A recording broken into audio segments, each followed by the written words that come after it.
नमस्कार विद्यार्थी मित्रांनो, मी गोविंद वाळके सर माझ्या मॅथराइज अकॅडमी चॅनल मध्ये आपले स्वागत करतो। आज आपण पाहणार आहोत method to find A inverse by elementary column transformation. या अगोदर आपण ए इनवर्स हा रो ट्रान्सफॉर्मेशन यूज करून कसा फाइंड करायचा हे आपण बघितलं आणि आज आपण पाहणार आहोत ए इनवर्स हा कॉलम ट्रान्सफॉर्मेशनचा यूज करून कसा फाइंड करायचा। तर बघा, आपण असं लिहू शकतो किंवा आपल्याला माहित आहे एखादा मॅट्रिक्स आणि त्याचा इनवर्स या दोघांचं मल्टिप्लिकेशन हे आयडेंटिटी मॅट्रिक्स एवढं असतं। तर आपण त्याला असं लिहू शकतो, we write A into A inverse equal to I, म्हणजे आयडेंटिटी मॅट्रिक्स। तर या ठिकाणी आपल्याला हा जो मॅट्रिक्स ए आहे याला आयडेंटिटी मॅट्रिक्स मध्ये कन्वर्ट करावं लागतं आणि जेव्हा आपण हा मॅट्रिक्स आयडेंटिटी मॅट्रिक्स मध्ये कन्वर्ट करण्यासाठी जे काय आपल्याला ट्रान्सफॉर्मेशन यूज करायचे ते कॉलम ट्रान्सफॉर्मेशनचा यूज करायचे या ठिकाणी। आणि ज्या वेळेस आपण एक या मॅट्रिक्सवर ट्रान्सफॉर्मेशन यूज करतो सेम त्याच वेळेस आपल्याला आयडेंटिटी मॅट्रिक्सवर सेम ट्रान्सफॉर्मेशन करावे लागतात। तर बघा, आता हा जो मॅट्रिक्स आहे ए याला आपण आयडेंटिटी मॅट्रिक्स मध्ये कन्वर्ट केल्यानंतर असं येईल आय इंटू ए इनवर्स, आणि हा जो आयडेंटिटी मॅट्रिक्स आहे तो बदलतो आणि त्या ठिकाणी दुसरा मॅट्रिक्स येतो, त्याला आपण नाव देऊ बी। आणि आपल्याला माहित आहे एखाद्या मॅट्रिक्सला जर आपण आयडेंटिटी मॅट्रिक्सनं मल्टिप्लाय केल्यानंतर म्हणजे इथं आय इंटू ए इनवर्स, तर त्या ठिकाणी फक्त ए इनवर्स असा राहतो आणि ए इनवर्स इक्वल टू बी येतो। म्हणजे जो मिळालेला मॅट्रिक्स आहे बी हा ए या मॅट्रिक्सचा इनवर्स असतो। तर बघा नेक्स्ट, आता याच्यामध्ये काही मेथड्स असतात किंवा ए इनवर्स हा कॉलम ट्रान्सफॉर्मेशनचा यूज करून त्याला इनवर्स मध्ये कसं कन्वर्ट करायचं। तर बघा, त्याच्यामध्ये फर्स्ट आहे टू रिड्यूस ए हा मॅट्रिक्स घेऊ आणि तो 2/2 चा घेऊ, A equal to A11 A12 A21 A22 to reduce A equal A into identity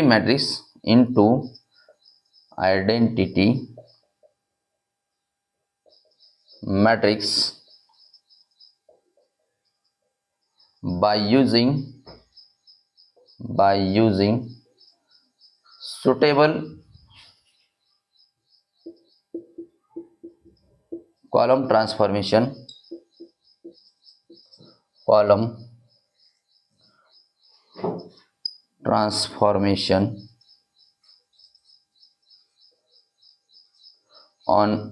A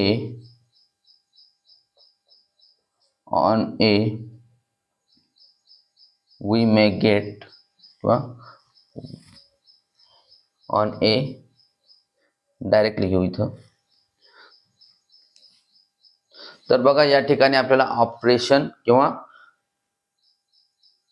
transformation कसं करावं लागतं। आता याच्यामध्ये ज्या वेळेस आपण हा मॅट्रिक्स ए याला कॉलम ट्रान्सफॉर्मेशनचा यूज करून आयडेंटिटी मॅट्रिक्स करावा लागतो, त्यावेळेस फर्स्ट एलिमेंट, आता आपल्याला माहिती आहे आयडेंटिटी मॅट्रिक्स मध्ये फर्स्ट एलिमेंट 1 असतो, सेकंड हा 0 असतो, या ठिकाणी 0 आणि या ठिकाणी 1। तर कॉलम ट्रान्सफॉर्मेशन मध्ये आपल्याला पहिला जो एलिमेंट आहे त्याला अगोदर 1 करावं लागतं। म्हणजे स्टेप 1 मध्ये आपल्याला स्टेप 1 याची अशी असते, 1 in the place of किंवा on the place of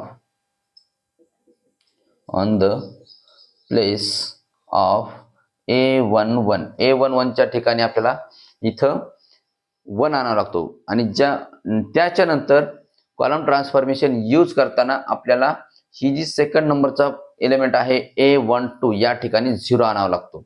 आपण रो ट्रान्सफॉर्मेशन मध्ये दोन नंबरच्या स्टेप मध्ये A21 याच्या ठिकाणी 0 घ्यावा लागतो, पण कॉलम ट्रान्सफॉर्मेशन मध्ये आपल्याला A12 याच्या ठिकाणी 0 घ्यावा लागतो। तर बघा, स्टेप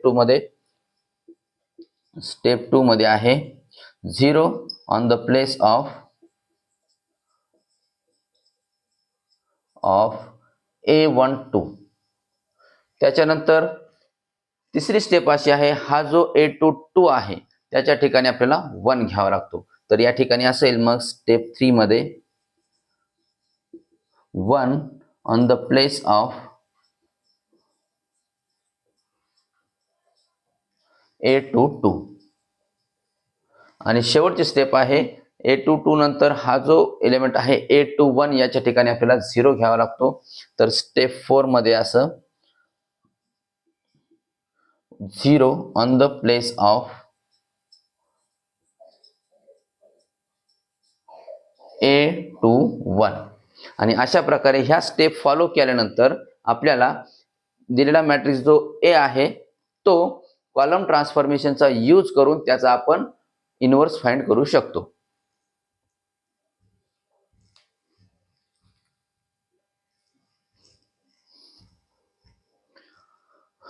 बघा त्याच्यानंतर जर मॅट्रिक्स आपल्याला 3x3 चा दिला तर बघा to reduce matrix A equal to या ठिकाणी आपण 3x3 चा मॅट्रिक्स घेणार आहोत म्हणजे A11 A12 A13 A21 A22 A23 A31 A32 आणि शेवटचा एलिमेंट A33. हा जर मॅट्रिक्स आपल्याला आयडेंटिटी मॅट्रिक्स मध्ये रिड्यूस करण्यासाठी बघा to reduce A into identity matrix matrix using suitable transformations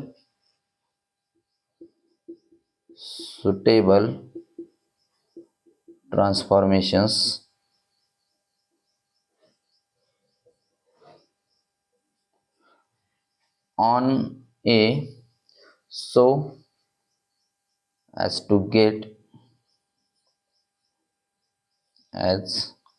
get तर आपल्याला या ठिकाणी बघा कॉलम ट्रान्सफॉर्मेशनचा यूज करताना आता आपल्याला हा जो मॅट्रिक्स आहे कशा प्रकारे त्याला कोणत्या एलिमेंटच्या ठिकाणी म्हणजे कोणत्या पोझिशनवर कसा घ्यायचा 1 0 0 पुन्हा 0 1 0 आणि ह्याला कसं कन्वर्ट करायचं तर बघा याच्या स्टेप आहेत त्याच्यामध्ये स्टेप नंबर 1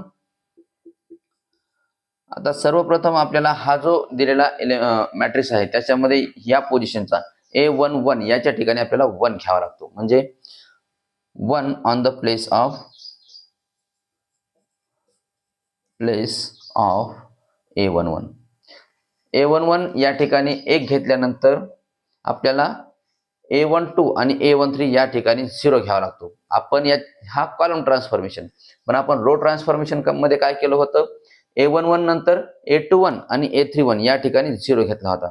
हा दोन कन्फ्युजन करण्यासारखा आहे थोडंसं लक्षपूर्वक करायचं. त्याच्यानंतर बघा स्टेप 2 मध्ये 0 on the place of A12 and A13 A12 आणि A13 याच्या ठिकाणी 0 झाल्यानंतर दुसऱ्या रो मध्ये सर्वप्रथम आपल्याला A21 याच्या ठिकाणी 1 घ्यावा लागतो म्हणजे बघा याच्या ठिकाणी 1 आणायचं तर म्हणजे स्टेप 3 मध्ये येईल मग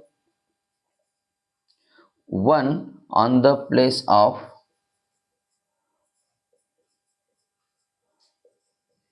A22 A22 मध्ये एकदा 1 झाल्यानंतर A21 हा आणि A23 याच्या ठिकाणी 0 घ्यावा लागतो आणि त्या ठिकाणी आपल्याला ट्रान्सफॉर्मेशन करावं लागतं. ट्रान्सफॉर्मेशनचा सुटेबल ट्रान्सफॉर्मेशन यूज करून ते आपल्याला ह्या पूर्ण स्टेप फॉलो करायच्या. म्हणजे स्टेप 4 मध्ये 0 on the place of A21 and A23 A21 and A23 आणि शेवटी म्हणजे शेवटच्या रो मध्ये पहिल्यांदा आपल्याला A33 याच्या ठिकाणी 1 घ्यायचा आणि त्याच्यानंतर A31 आणि A32 च्या ठिकाणी 0 घ्यायचा. तर बघा स्टेप 5 मध्ये येईल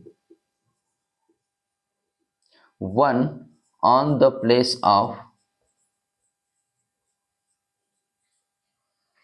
A33 आणि शेवटची स्टेप 6 मध्ये 0 on the place of A31 and E32 आणि अशा प्रकारे पूर्ण स्टेप फॉलो केल्यानंतर आणि सुटेबल जे काही ट्रान्सफॉर्मेशन आहे त्याचा यूज केल्यानंतर दिलेला मॅट्रिक्स हा कॉलम ट्रान्सफॉर्मेशन नुसार त्याचा आपल्याला ए इनव्हर्स मिळतो किंवा त्या दिलेल्या मॅट्रिक्सचा इनव्हर्स मिळतो.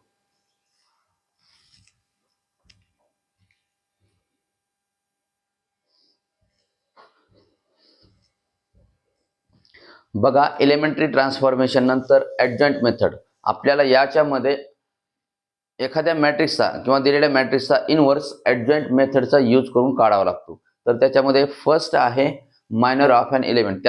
जेव्हा आपण ॲडजॉइंट मेथडचा यूज करतो त्यावेळेस आपल्याला सर्वप्रथम मायनर काढावा लागतो. मायनर नंतर कोफॅक्टर असतो आणि कोफॅक्टर नंतर ॲडजॉइंट असतो. तर त्याच्यामध्ये पहिला आपण मायनर बघा. The minor of an element Aij of a square matrix A. एखाद्या जर स्क्वेअर मॅट्रिक्स आहे ए तर त्याचा एलिमेंट Aij याचा मायनर कसा काढतात बघा. Is the value of determinant obtained by striking off ith row and jth column. बघा, एखादा स्क्वेअर मॅट्रिक्स असेल 2x2 चा असेल किंवा 3x3 चा असेल, त्याच्यामधला एखादा एलिमेंट Aij असेल तर त्याच्या मायनर काढताना या ठिकाणी बघा त्याचा ith रो किंवा जो कोणता रो आहे, ज्या रो मधला तो एलिमेंट आहे तो रो आणि ज्या कॉलम मधला तो एलिमेंट आहे तो कॉलम, त्याला सोडून देऊन जे बाकीचे राहिलेले एलिमेंट्स आहेत त्याचा आपल्याला डिटर्मिनंट घ्यावा लागतो आणि आलेला जो डिटर्मिनंट आहे तो त्या एलिमेंटचा मायनर असतो. आणि मायनर हा the minor of Aij is denoted bye Mij आणि त्या एलिमेंटचा मायनर हा Mij किंवा ज्या पोझिशनला आहे त्या पोझिशननुसार दाखवलं जातं, म्हणजे Mij असं दाखवलं जातं. एक्झाम्पल बघा, आपण एक्झाम्पल घेऊ. A इक्वल टू, समजा हा मॅट्रिक्स आहे 3x3 चा मॅट्रिक्स घेऊ आपण. 1 0 5 3 4 -2 अँड 4 -3 1. हा आहे समजा दिलेला मॅट्रिक्स. हा दिलेला मॅट्रिक्स ए आहे आणि त्याची ऑर्डर 3x3 ची आहे. जर आता या ठिकाणी आपल्याला या एखाद्या एलिमेंटचा आपण मायनर फाइंड करू. बघा, आपण या ठिकाणी 5 घेऊ. हा म्हणजे याची पोझिशन आहे A13. तर त्याचा जेव्हा आपण मायनर काढतो त्याला मायनर हा डिनोट करतो आपण M13 न. M13 आपण डायरेक्टली घेऊ. आता याच्यामध्ये काय करायचं आपल्याला, M13 याची जी पोझिशन आहे या पोझिशनवर 5 हा अंक आहे. याचा हा जो ज्या कॉलम मध्ये आहे तो कॉलम, हा कॉलम, आणि ज्या रो मध्ये आहे तो रो, हा रो.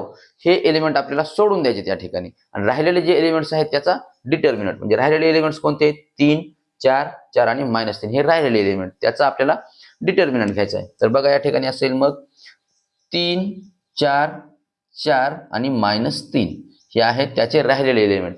तर आता याचा डिटर्मिनंट घेऊ आपण. बघा, 3 गुणिले -3 याचा येतो -9, -4 गुणिले 4 16 आणि -9 16 येतो -25. म्हणजे हा जो एलिमेंट आहे 5 याचा मायनर आला -25 आणि त्याला डिनोट करतो आपण M13. याची position first row third column मध्ये आहे.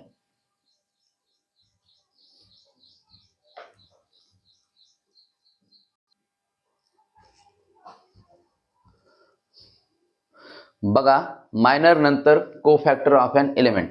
अगोदर आपण पाहिलं मायनर कसा फाइंड करायचा, त्याच्यानंतर आपल्याला कोफॅक्टर कसा फाइंड करायचा. बघा, एखाद्या एलिमेंटचा the cofactor of an element Aij of a square matrix A is given by -1 raise to i + j into Mij.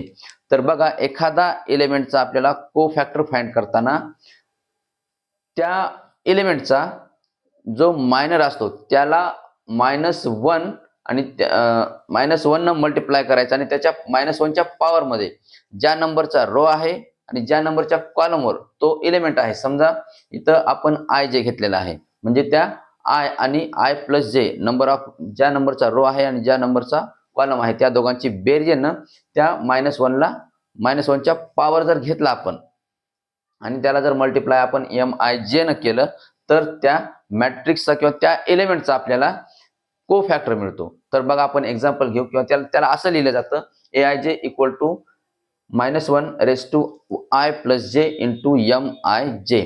तर बघा आपण एक्झाम्पल पाहू इथं. जर दिलेला मॅट्रिक्स असा असेल A इक्वल टू 2 3 0 -4 1 2 6 5 3 हा आहे दिलेला मॅट्रिक्स. तर याच्यामध्ये आपल्याला आता एखाद्या एलिमेंटचा आपण समजा हा -4 जो आहे त्याचा आपण कोफॅक्टर फाइंड करू. आता हा -4 आहे त्याची पोझिशन आहे A21. बघा A21 इक्वल टू -4 आहे.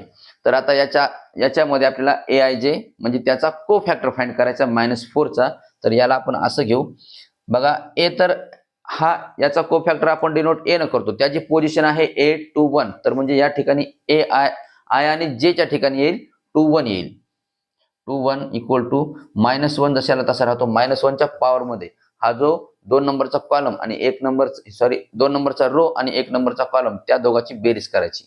म्हणजे या ठिकाणी 2 अधिक 1 आणि त्याचा मायनर. आता आत्ताच पाहिला आपण हा -4चा मायनर कसा काढायचा.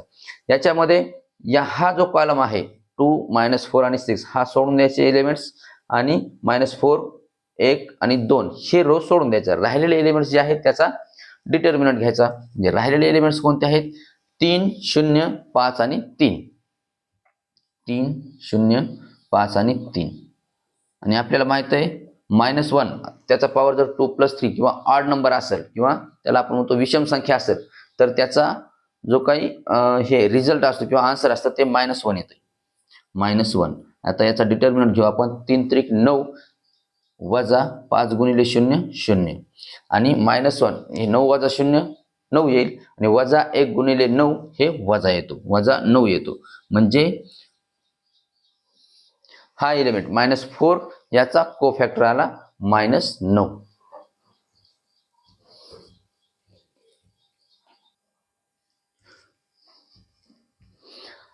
बघा कोफॅक्टर ऑफ एलिमेंट झाल्यानंतर आहे कोफॅक्टर मॅट्रिक्स. म्हणजे एखादा मॅट्रिक्स त्याच्या कोफॅक्टर मॅट्रिक्स. तर बघा the cofactor matrix of the square matrix. एखाद्या स्क्वेअर मॅट्रिक्सचा कोफॅक्टर मॅट्रिक्स कसा असतो A equal to AIJ of order m by m is a matrix of order m by m where each element AIJ of the matrix A is replaced by its cofactor AIJ.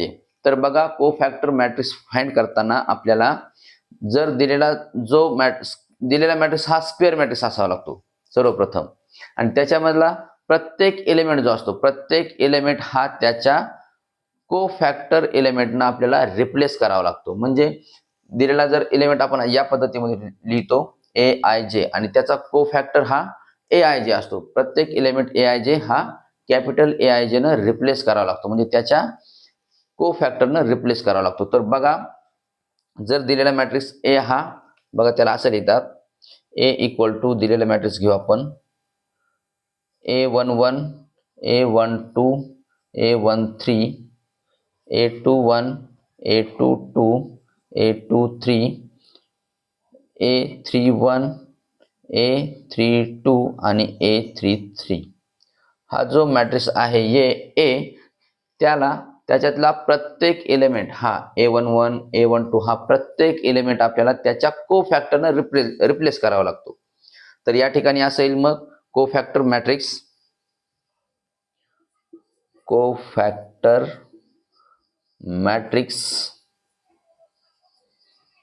Of A equal to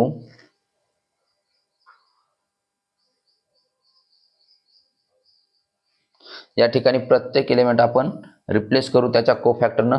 A11 चा कोफॅक्टर येईल capital A11 पुन्हा या ठिकाणी येईल A12 A13 पुन्हा second row A21 A22 A23 आणि third मध्ये येईल A31 A32 आणि A33.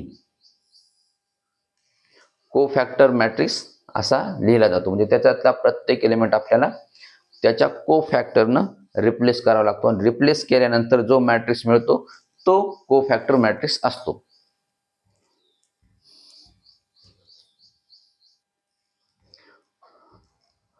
बघा त्यानंतर आहे ॲडजॉइंट ऑफ मॅट्रिक्स. म्हणजे मॅट्रिक्सचा ॲडजॉइंट कसा फाइंड करायचा. The adjoint of a matrix A equal to AIJ is the transpose of the cofactor matrix. म्हणजे एखादा मॅट्रिक्स आहे त्याचा जर आपल्याला ॲडजॉइंट काढायचा असेल तर त्याच्या कोफॅक्टर मॅट्रिक्स जो आहे त्याचा ट्रान्सपोज घ्यावा लागतो आपल्याला या ठिकाणी आणि त्यावेळेस आपल्याला त्याचा ॲडजॉइंट मिळतो. आणि adjoint of matrix A is denoted by adjoint of A किंवा ADJ इंटू ए असं आपण डिनोट करतो. तर बघा आपण या ठिकाणी मॅट्रिक्स ए घेऊ, कोफॅक्टर मॅट्रिक्स घेऊ. ए इक्वल टू कोफॅक्टर मॅट्रिक्स घेऊ या ठिकाणी. A11, A12, A13, A21, A22, A23,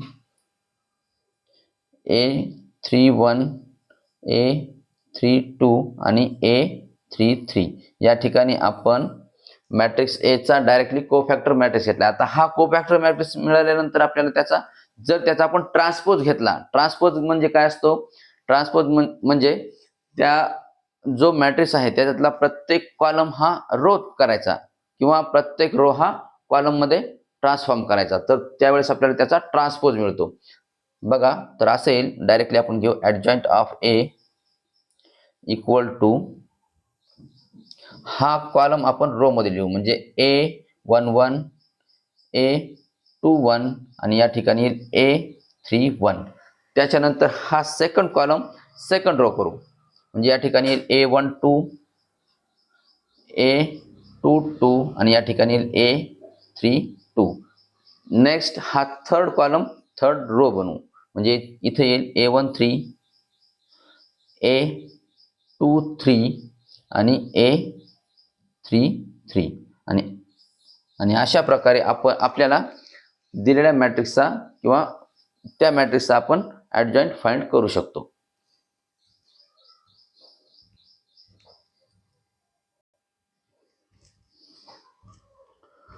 बघा त्यानंतर एक महत्त्वाची नोट आहे ज्याच्यावरून आपण डायरेक्टली एखादा जर बघा अशी नोट आहे.